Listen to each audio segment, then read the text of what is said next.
Hello viewers, আসসালামু আলাইকুম।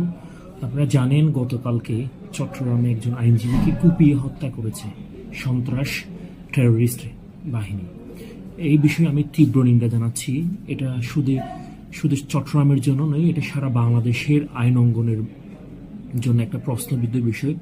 কারণ মানুষ আইন অঙ্গনে অর্থাৎ কোর্ট আদালতে আসে তাদের ন্যায় বিচার পাওয়ার জন্য। এখন এই যে স্থানে ন্যায় বিচার পাওয়ার জন্য আসে, সেই স্থান থেকে যারা ন্যায় বিচার পাইয়ে দেওয়ার জন্য সহযোগিতা করে এবং মুখ্য ভূমিকা পালন করে, তাদেরকে কুপিয়ে হত্যা করা এটা একটা জঘন্য বিষয়।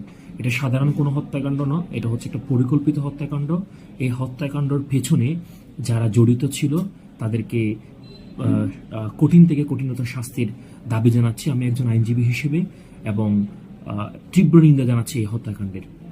বাংলাদেশে আজকে যে বাংলাদেশে আজকে যেখানে যেখানে যে